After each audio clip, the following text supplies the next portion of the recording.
The deadly shooting in the LGBTQ club in Colorado Springs. 5 people were killed, 25 more wounded. The shooter is in custody.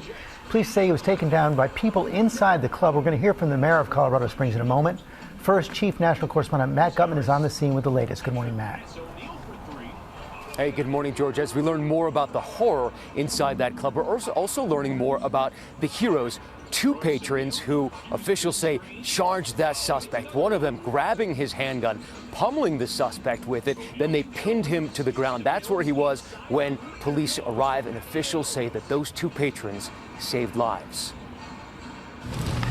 This morning, authorities in Colorado urgently investigating that deadly shooting at the LGBTQ nightclub over the weekend. 92 Battalion 4 reports of 10 people shot. Let's make this a mass casualty. It was a mass casualty event, leaving 5 dead, dozens wounded. I was bartending, making drinks, and then I heard like a pop, pop, pop. Once I looked up and I saw the shadow of a grown man wielding a rifle. Those 911 calls pouring in. At 11:57 p.m., within seconds of those first calls, Colorado Springs police dispatching officers. By midnight, the first officer arriving at the scene, and by 12:02 a.m., 5 minutes after that first call, the suspect in custody. Authorities say the suspect was armed with an assault rifle and another gun, and he carried multiple magazines of ammunition. Glass started just shattering all around me. But the city's police chief telling me 2 patrons charged the shooter. They risked their lives. They absolutely risked their lives. Heroes. There's no other word for that, right? Absolutely. Police say the suspect, 22-year-old Anderson Lee Aldrich, had burst into Club Q just after it had hosted a drag show that night. Law enforcement is now investigating the massacre as a hate crime.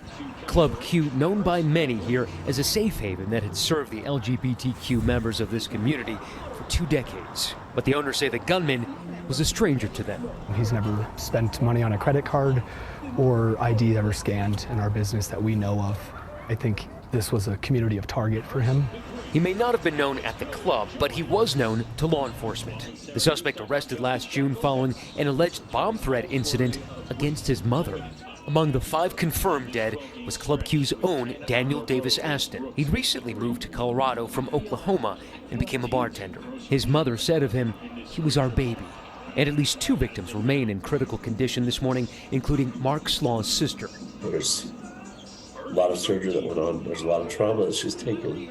And Slaw's younger brother also shot. It's a nightmare come true. Now, there are several memorials like this here in this town, and survivors are asking if they can ever feel safe in Club Q again. Authorities are trying to learn what the motive was here, when this was planned, and how the suspect obtained those firearms, whether it was even legal for him to possess firearms, given his previous charges last year of kidnapping and making bomb threats. Hi, everyone. George Stephanopoulos here. Thanks for checking out the ABC News YouTube channel. If you'd like to get more